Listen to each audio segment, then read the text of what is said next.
Number 3. Connie Villa. Casa Grande is a city in Arizona between Phoenix and Tucson. In 2013, 35-year-old Connie Villa lived in an apartment in the city that has a population of around 50,000. Connie and her ex-husband, Adam Villa, had 3 children together.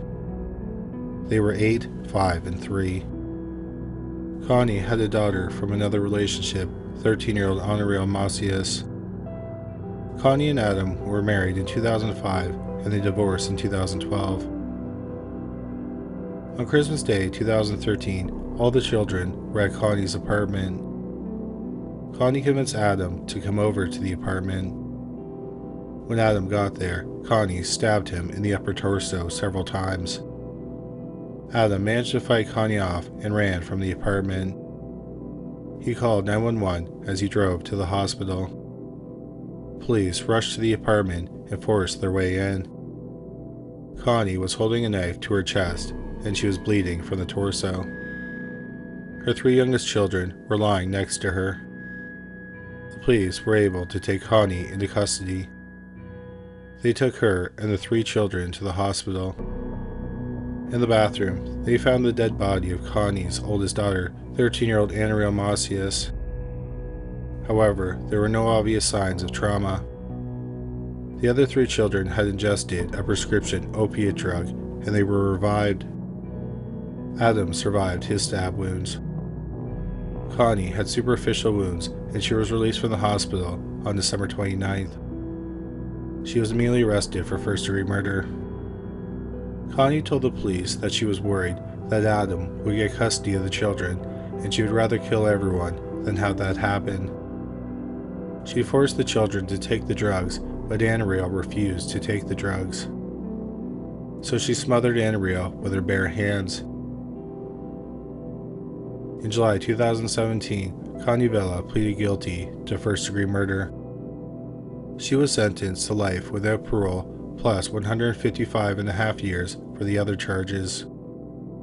Currently, 45-year-old Connie Villa is incarcerated at ASPC Perryville Santa Cruz Unit in Goodyear, Arizona. Connie has caused problems since being incarcerated. Between 2018 and 2021, she incurred 10 violations, which include fighting and disorderly conduct. Number 2. Mona Nelson. In December 2010, 12-year-old Jonathan Foster lived in Houston, Texas, with his mother, Angela Davis, and her roommate, Sharon Ann Murado. Angela and Jonathan had moved in with Aaron Murado on December 14, 2010, after Angela split up with Jonathan's stepfather, David Davis.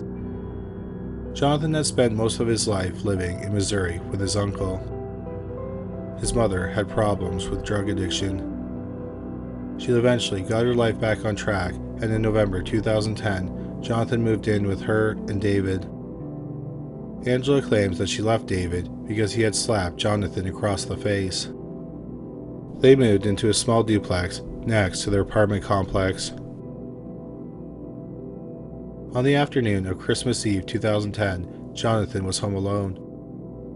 Both Angela and Ann Murado were working that day. Around 1:45 p.m., David checked on Jonathan. He was playing video games and watching TV. While at work, Angela was told by a colleague that her son had called that morning.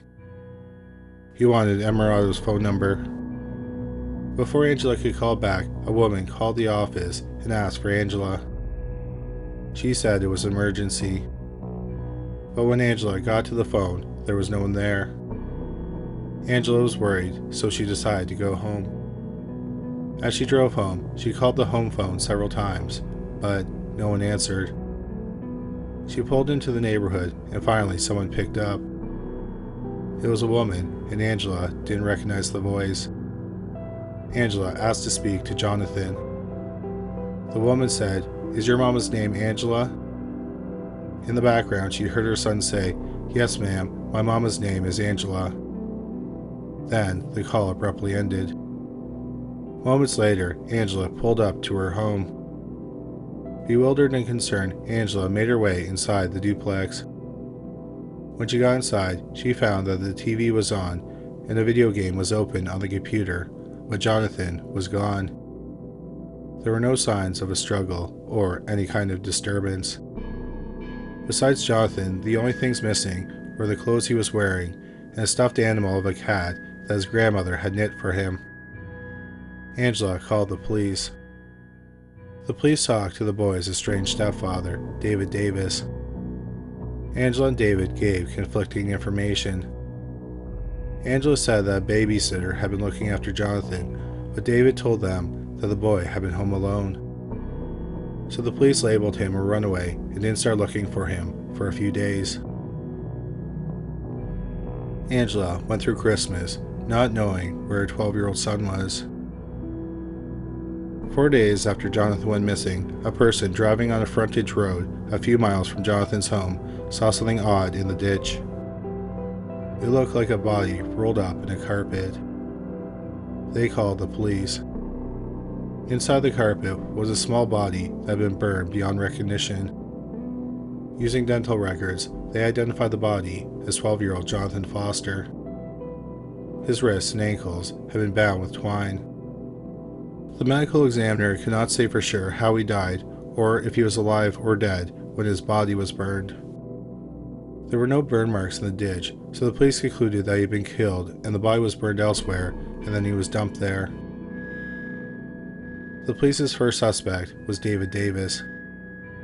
He was supposedly abusive to both Angela and Jonathan. He was interrogated for 12 hours. He admitted to hitting Angela, but he claimed he never harmed Jonathan. He also had an alibi for the time of the kidnapping. He was drinking at a bar. The police verified this because there was security footage of him at the bar. The police discovered that there was a security camera at a business near where the body was dumped. The police managed to get the footage. On the footage, they saw someone in a silver pickup truck pulling up to the area. They parked, got out of the truck, dumped the body in the ditch, and then drove away.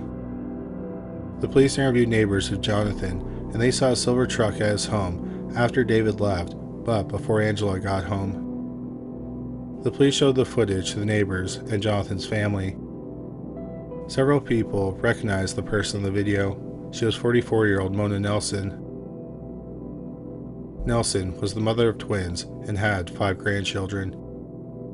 She was a former boxer.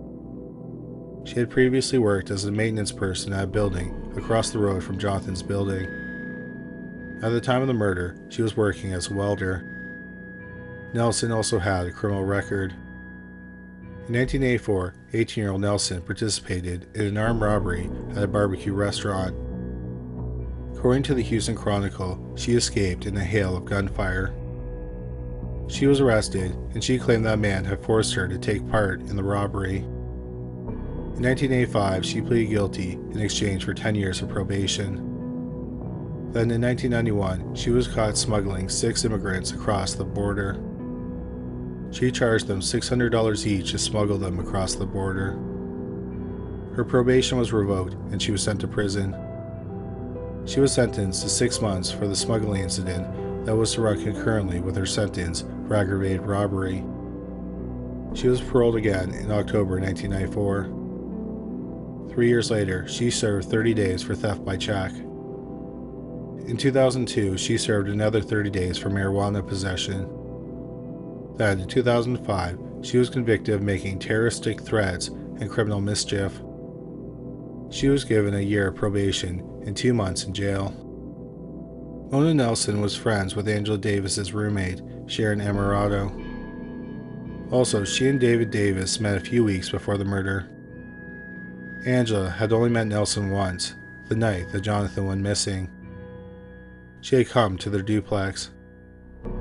Nelson said that she visited the duplex that morning looking for Amaretto.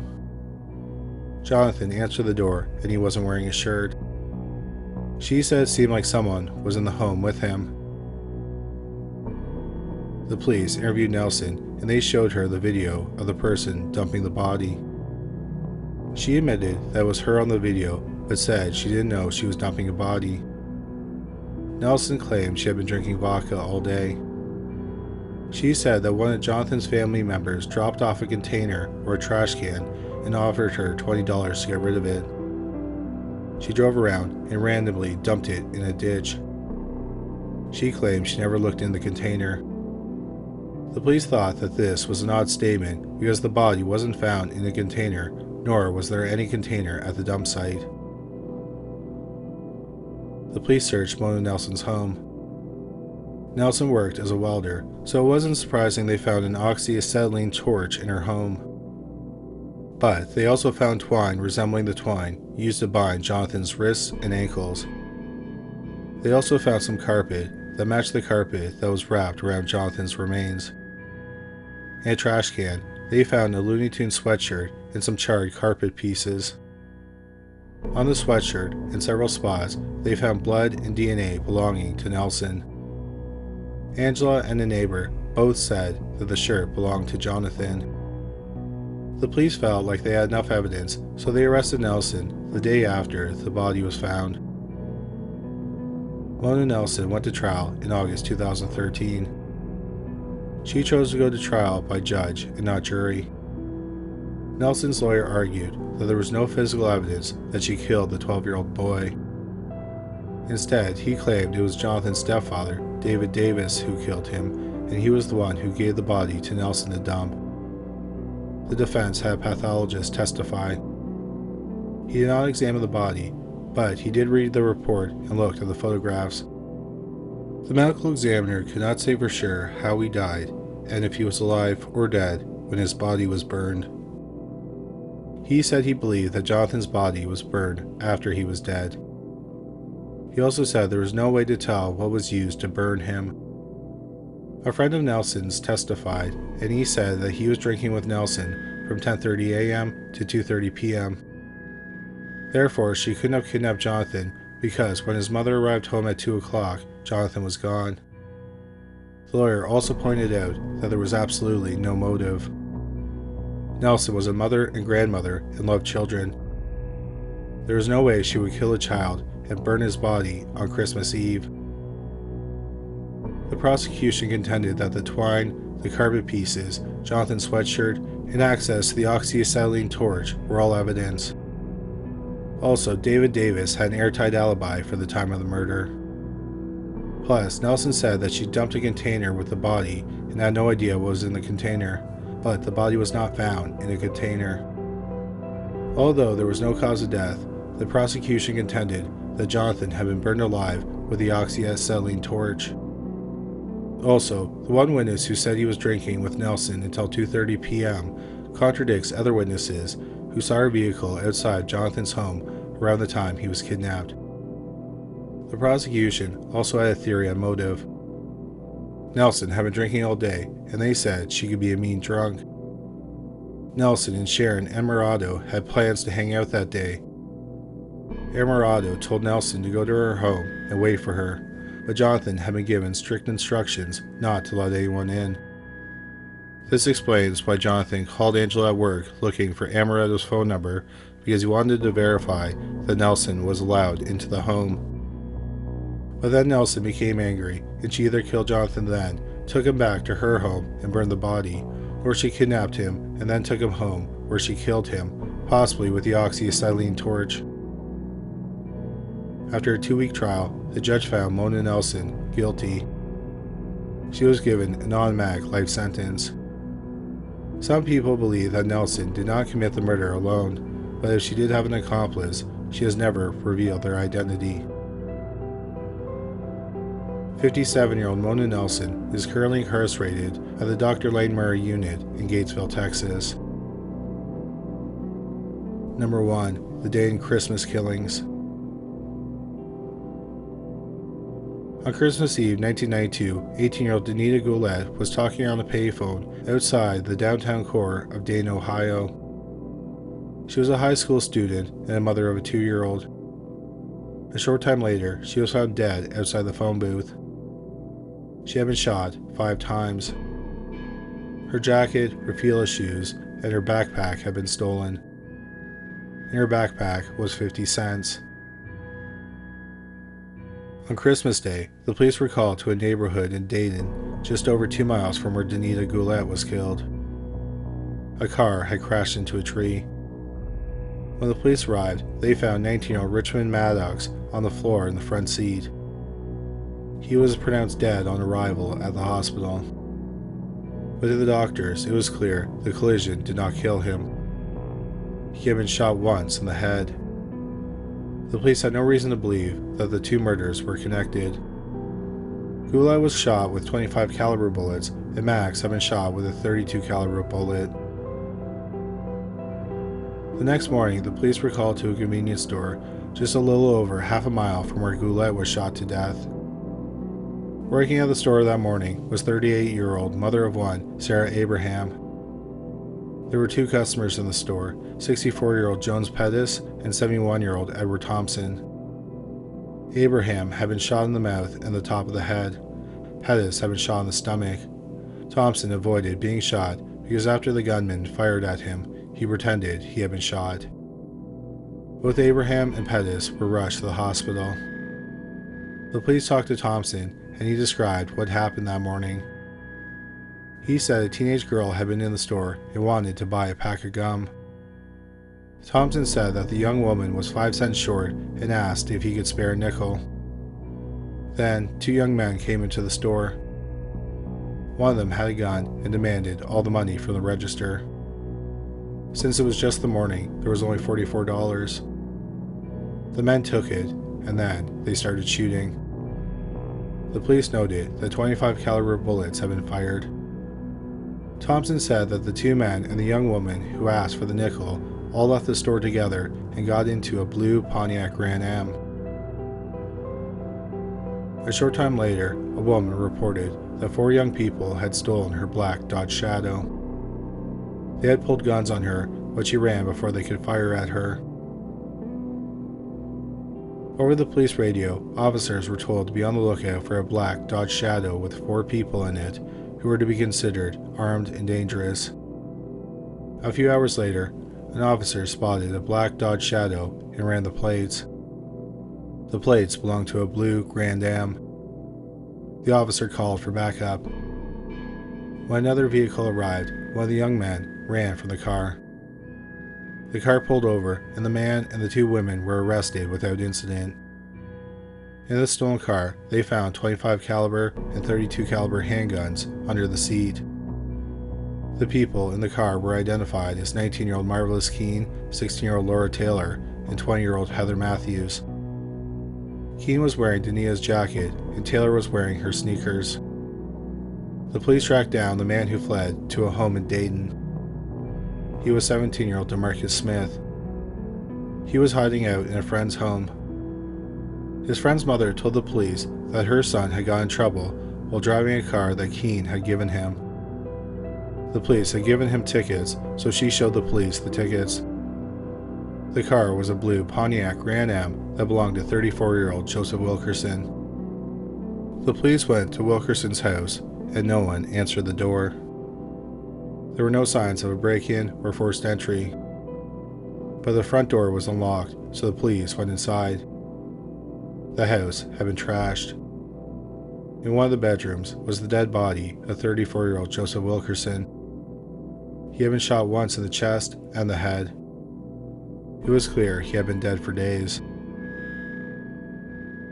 At the police station, Marvelous Keene, DeMarcus Smith, and Heather Matthews confessed. The youngest of the group, 16-year-old Laura Taylor, refused to talk. All 4 were members of a gang called the Downtown Posse. Keene was considered the leader of the group. Often, they hung out at the apartment of 28-year-old Jeffrey Wright. Heather Matthews lived in the apartment after she was released from prison in October. Matthews had been sentenced to a year for receiving stolen property. She served about 7 months of her sentence. At one point, she had dated Jeffrey Wright. DeMarcus Smith had been released from a youth institution in November. He had been convicted of car theft. In December, he was dating Heather Matthews. Laura Taylor was also living in the apartment. She was a runaway. She was dating Marvelous Keene. The group usually panhandled during the day and partied at night. On Christmas Eve 1992, Keene and Taylor were out of money. Taylor came up with an idea. She knew a guy with money and he'd pay for sexual favors, so she thought they could rob him. His name was Joseph Wilkerson.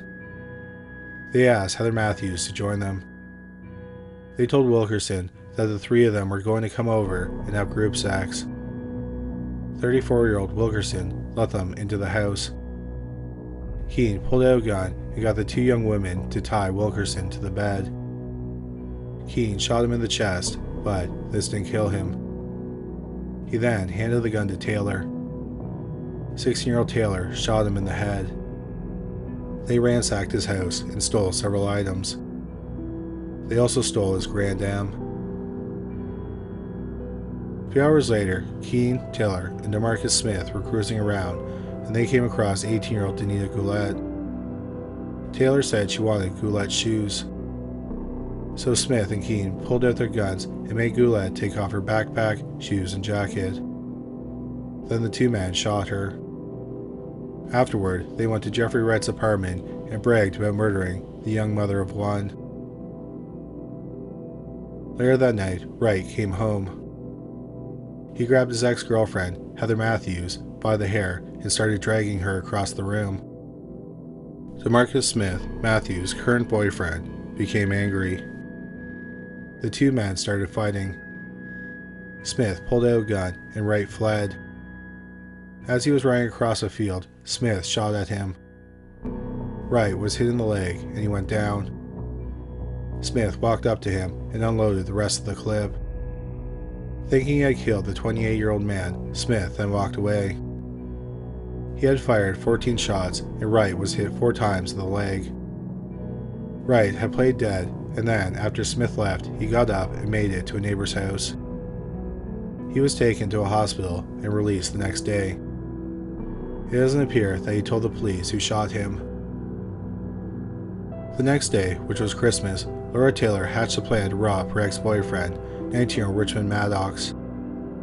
Taylor went to Maddox's home and told him she would go to a hotel room with him. They got into Maddox's car and started driving. Keene, Smith, and Matthews followed behind in Wilkerson's car. Maddox became suspicious and tried to lose the other car. So Taylor pulled out a gun and shot him in the temple. She then jumped out of the moving car and was uninjured. Maddox's car collided with a tree. After the other three picked up Taylor, the 16-year-old girl bragged about shooting her ex-boyfriend in the head. That night, they went to Wilkerson's house and partied. Wilkerson's dead body was still in the bedroom. The gang's problem was that they still didn't have much money, so they hatched a plan to rob a store. Taylor suggested the convenience store where Sarah Abraham worked. Taylor said she would go in and scope out the store. If she didn't come out, it was their sign that it was a good time to rob it. Heather Matthews drove Keene, Smith, and Taylor to the store. Taylor went in and acted like she was buying gum. Then Keene and Smith walked in with her guns. After collecting the money from the register, they opened fire. Then later that day, they were arrested. At the time, the police believed that they had murdered 3 people and injured 3 people. But then, the day after the 4 were arrested, the police received another shock. They got a tip that they should check out a gravel pit. Officers went to the pit and they discovered 2 more bodies. They were 16-year-old Wendy Cottrell and 18-year-old Marvin Washington. Both were members of the downtown posse. Months earlier, Washington had been released from a youth institute. In 1989, when he was 15, he and a friend, 31-year-old Davil Chin, kidnapped 21-year-old Brian Jones. They wanted to steal his car, so, at gunpoint, they forced Jones to drive to a rural area. Then Chin shot Jones. Washington spent about 3 years in the youth facility. It turned out that after the robbery at the store, Keene, Taylor, Smith, and Matthews decided to start killing whom they had bragged to about committing the murders.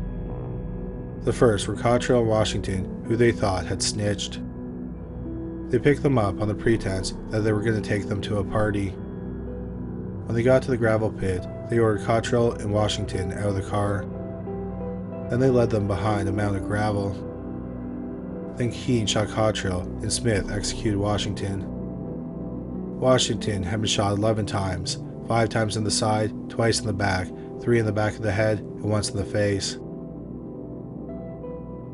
On December 31st, 5 days after 38-year-old Sarah Abraham was shot, she died in the hospital, bringing the quartet's body count to 6. Keene, Taylor, Smith, and Matthews' crime spree, which started on Christmas Eve, lasted about 60 hours. Heather Matthews, who never physically killed anyone, was scheduled to go to trial in August 1993. She was looking at the death penalty. But a week before her trial, she pleaded guilty, and she was sentenced to life with a chance of parole after 52 years. That means she won't be able to apply for parole until 2045, when she'll be 73.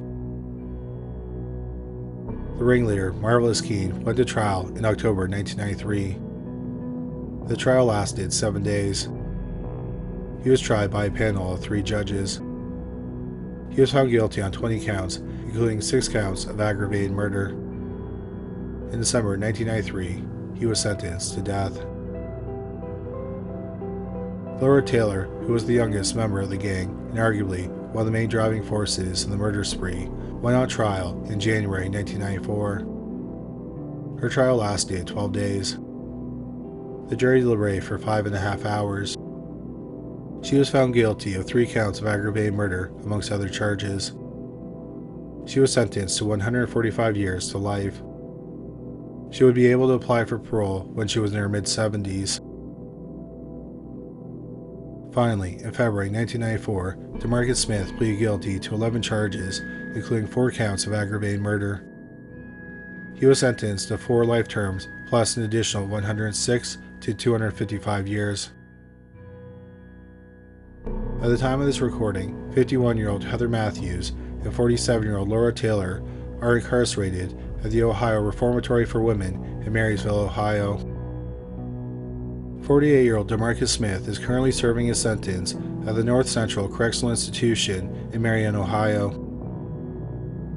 In 2021, a bill was introduced in Ohio that allowed people who were minors when they committed their crimes and were sentenced to life to apply for parole earlier. This will allow Taylor, who was 16 at the time of the murder spree, and Smith, who was 17, to apply for parole in the next few years.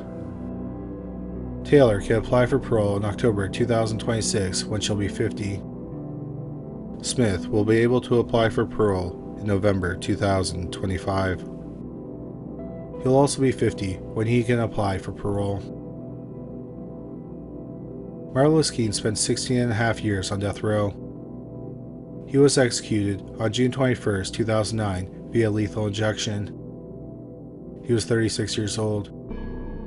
He was person 1,000 to be executed via lethal injection in the United States since the death penalty was reinstated in 1976.